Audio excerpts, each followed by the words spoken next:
Olá, meu nome é Cristiane Benício Alves, sou aluna de Pedagogia da UERJ e estou aqui para apresentar meu plano de aula, né, que é Metodologia do Ensino de Arte, para o estágio em Educação e Ensino Médio Normal.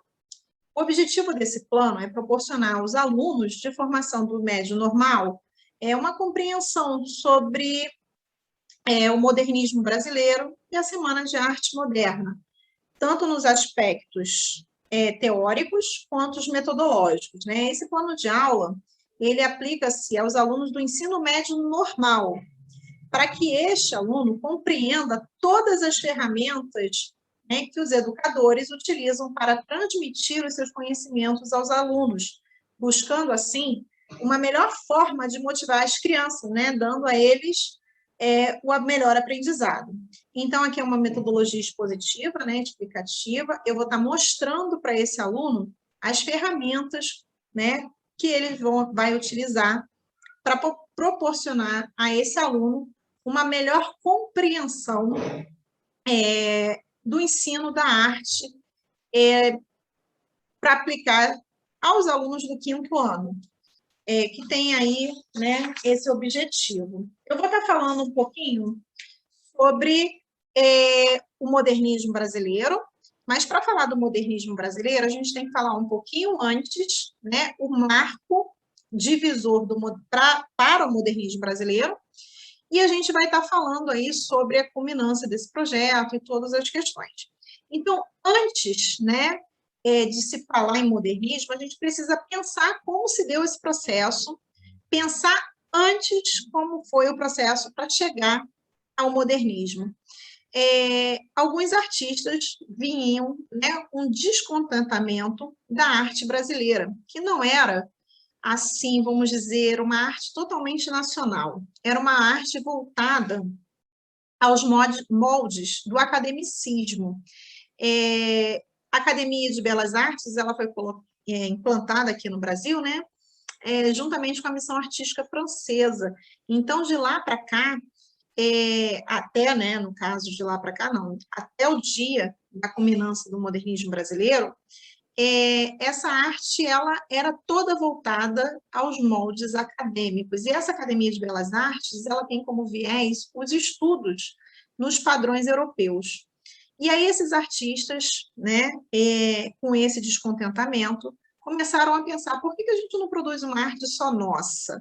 Por que essa arte não pode estar mostrando a cara do Brasil, as características do brasileiro?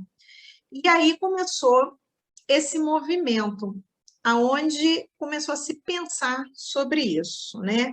A Anita Malfatti, ela faz primeiro uma exposição em 1916, e essa exposição ela não é muito bem recebida. Tudo que causa desconforto, né, que sai da sua zona de conforto, culmina no desconforto desse e o descontentamento de alguns, principalmente por parte da elite brasileira. E aí, todo esse viés, todo esse projeto, ela se frustra, né? E aí outros artistas compram essa briga e começam a pensar nesse movimento.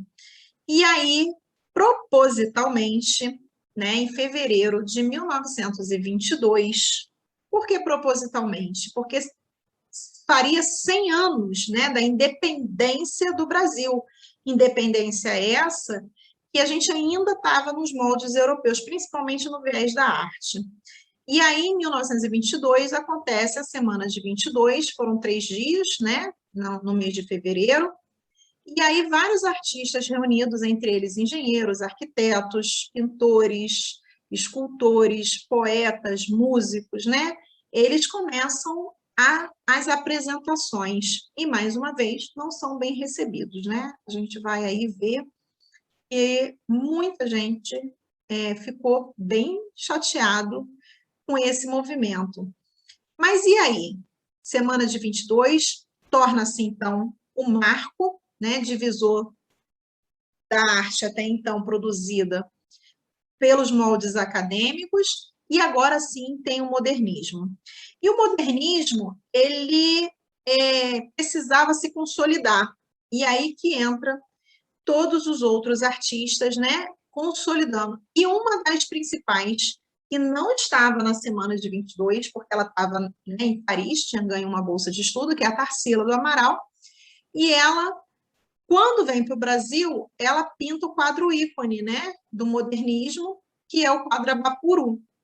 E esse quadro ele vai ganhar também uma versão, né, de um movimento chamado antropofágico, que é ainda da primeira fase. O modernismo ele se divide em 3 fases, né? Primeira fase, segunda fase e a terceira e última fase, né? A primeira fase vai de 22 a 26, 27, aí de 27 a 30, de 30 a 45, não, até 45 a segunda fase, de 45 a 60 a última fase. E aí a gente vai ter todo esse desdobramento do modernismo. Eu vou estar compartilhando aqui a tela, né, para mostrar alguns instrumentos e recursos que eu vou estar utilizando, mas antes disso eu vou estar mostrando aqui. Eu também levo como apoio, né, para as aulas, né, livros, né, para ilustrar, para tornar divertidas essas aulas. Aqui é uma historinha em quadrinho, né, do Maurício de Souza, que é um gibi, que ele conta também toda a história. Como esse aqui, né, é uma revista bem antiga, eu trago também sempre esse pequenininho aqui, que eu consigo distribuir para os alunos, que é uma historinha em quadrinho, né, com 4 folhinhas, que é essa que eu vou estar compartilhando a tela para vocês. E aí eu vou estar lendo a historinha, porque é uma ilustração muito interessante que a gente faz para o aluno. Também tenho algumas atividades que eu também vou estar mostrando. E antes de eu estar ilustrando esse quadro, a gente vai falar um pouco mais sobre a Abapuru, né? Eu tenho esse cartazinho aqui, e ele vai estar, né, ilustrando a nossa aula, né? Vai estar fazendo de forma ilustrativa. Deixa eu só compartilhar aqui a tela.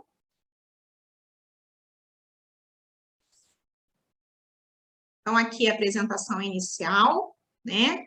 Aí, como a primeira atividade, o professor vai estar iniciando a aula propondo uma discussão a partir das questões, né? O que foi a Semana de Arte Moderna, a apresentação da história em quadrinho, essa que eu vou estar lendo para vocês, que é esse aqui. Deixa eu diminuir um pouquinho a fonte aqui, que é para mostrar esse primeiro momento aqui. Eu vou estar lendo para vocês, que é assim. No começo do século XX, as pessoas que moravam no Brasil ainda não tinham descoberto que ser brasileiro era algo especial. Naquela época, o quente era copiar as coisas que vinham da Europa. A música, a pintura, a literatura feita aqui, de brasileiras, só tinha nome, porque pareciam mais traduções da arte europeia, até que um grupo de pessoas parou para pensar. E aí, né? Tudo que a gente pensa, a gente começa a mexer em casa de marimbondo, não é isso? Poxa, nosso país é tão bonitinho, tem uma cultura tão rica, concordam? Sim, apoiado. E digo mais, meus amores, a gente tem que aprender a fazer as coisas do nosso modo. A gente não é europeu, nossa língua é diferente, nossas comidas são diferentes, então nossa arte também tem que ser diferente da deles. Então essas pessoas se juntaram e deram início ao movimento chamado de modernismo. Esse movimento começou de verdade em 1922, quando aconteceu a Semana de Arte Moderna. Um evento em que a turma de artistas mostrou ao mundo suas ideias de Cavalcante, Anita Malfatti, Vitor Brecheret, entre outros. Ah, tudo bem, mas onde é que a tal Tarsila do Amaral entra nessa história? Acontece que Tarsila era uma dessas pessoas, ela tinha nascido lá no ano de 1986 e crescido em uma fazenda do interior de São Paulo. Sabia muito bem que beleza o Brasil era, né? Ela achava tudo lindo. Mas sabe como as coisas, mas sabe como é. Às vezes a gente demora um pouco para notar as coisas que estão debaixo do nosso nariz. Por isso, depois de se divorciar do seu primeiro marido, com quem ela se casou quando tinha 20 anos, Tarsila passou um bom tempo morando na Europa, estudando artes plásticas, né? Então, ela estava nesse período da semana de 22, morando lá na Europa, né? Mais precisamente em Paris. Durante o tempo em que esteve na Europa, Tarsila estudou com grandes mestres e pintou quadros muito bonitos. Mas era no Brasil que estava seu futuro. E aí ela pensa, meu país. Quando voltou para o Brasil, Tarsila conheceu a turma dos modernistas e se apaixonou pelos artistas cheios de ideias novas, em especial daqueles, o escritor Oswald de Andrade. Estamos honrados em tê-la, né, conosco, Tarsila. Seja bem-vinda. Eu que o diga. E é claro que Oswald, né, vendo aquela pintora linda e talentosa, não resistiu e também se apaixonou. Em 1926, os dois pombinhos estavam casados. E foi para o maridão que, em 1928, Tarsila pintou seu quadro mais famoso, o Abapuru. Quando Oswald viu aquela figura maluca e linda, toda colorida, ficou de queixo caído. Mas aquilo era a tradução do movimento modernista. Que tal? Uau! Né? E por causa do quadro, ele escreveu um dos textos modernistas mais importantes, no caso, o Manifesto Antropofágico de 1928. Ué, mas o antropofágico não quer dizer come gente? E tal de Oswald já era meio esquisito, né? Então, bom, e é claro que o antropofagismo que ele estava propondo não era, na verdade, era um jeito de simbolizar um pensamento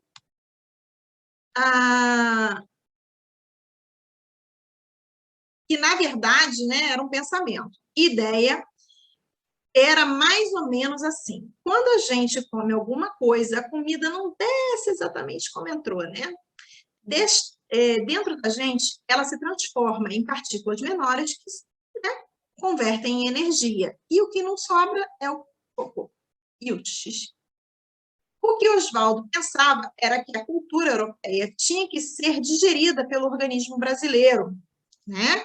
As coisas boas tinham que se transformar em algo novo, jeito de fazer arte. E as coisas ruins tinham que ser jogadas fora, né? Então, tudo que não era lá muito legal tinha que ser jogado fora.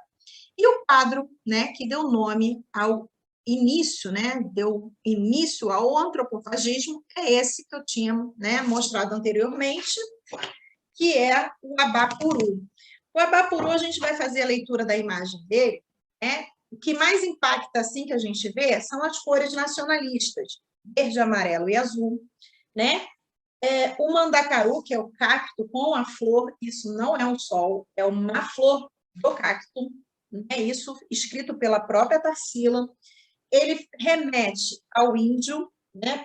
Por estar nu, os pés, o homem da terra, né? A cabeça pequena, que é o homem trabalhador, as mãos aumentadas. É um quadro surrealista da Tarsila, né? O pensamento pequeno, o corpo do trabalhador, ou seja, o homem pensa pouco e trabalha muito, esse homem pensante, né?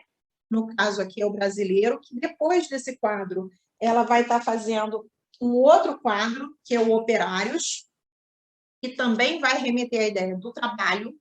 Então, esse quadro aqui ele é bem importante nesse propósito. E qual das propostas iniciais a gente tem, né? A gente vai estar falando sobre releituras. A releitura ela é muito importante, né, no processo de reler novamente, ou seja, um novo olhar sobre esse quadro. Essas são as atividades propostas. Nesse primeiro momento, a gente pode estar fazendo uma releitura de quadros. Aqui tem algumas sugestões, né, de releituras. Essas releituras elas foram, né, copiadas da internet, né? Então as sugestões de trabalho tá no Google e aí a gente pode trabalhar com essas atividades. Eu tinha até algumas atividades dos meus alunos, mas eu não tinha autorização, como essas imagens da internet de figura pública. A gente está compartilhando essas ideias, né? Então, como sugestão a gente tá atividades aí. Essa atividade aqui é uma malha, uma quadrícula, né? E essa atividade foi eu que montei. Essa atividade deu um pouco mais de trabalho, mas ela é muito interessante para os alunos, que ela vai estar trabalhando uma coordenada, né? Então, a gente tem aqui os códigos embaixo. Deixa eu pegar ela aqui. Que essa quadrícula, ela vai ter... Deixa eu fazer o aumento dela. Deixa eu parar de compartilhar a tela para mostrar. Essa é uma malha, tá vendo? Com letras e números. Aqui embaixo tem os códigos, né? Que são as orientações que esse aluno vai ter. E aí, no final, ele vai estar montando o quadro Abapuru, que é esse que estava compartilhado até então aí na tela. Né? Que o resultado final vai resultar nessa malha aqui, tá? Então, essa aqui é uma outra atividade sugestiva. Aquela primeira atividade da releitura, a gente primeiro mostra a imagem, né? Que no caso, a imagem original do Abapuru, faz a leitura visual, né? Faz os comentários pertinentes a esse quadro, mostra que a figura central é o próprio Abapuru. Alguns artistas até falam, né? Que esse braço aqui do pensador é uma referência do o pensador mesmo de Rodin, é uma escultura de Rodin, né? Então, que é um símbolo também do modernismo. E aí, só que o modernismo europeu, como ela também tem influência europeia, mas ela tem as características nacionais, então a gente tem que compreender, né, que ela vai até a Europa, estuda os movimentos que lá surgiam do modernismo, mas as características nacionalistas permanecem aqui. Então, aparece agora, né, para esses artistas, a importância de representar o seu próprio país, no caso aqui do índio, do trabalhador, né, entre outros artistas que representaram muito bem a nossa ideia, né, o próprio de Cavalcante, né, então a gente tem vários artistas aí que representaram muito bem essa proposta. Antes disso tudo, deixa eu só compartilhar novamente aqui, para a gente ver o finalzinho dessa atividade aqui. Então, deixa eu aumentar.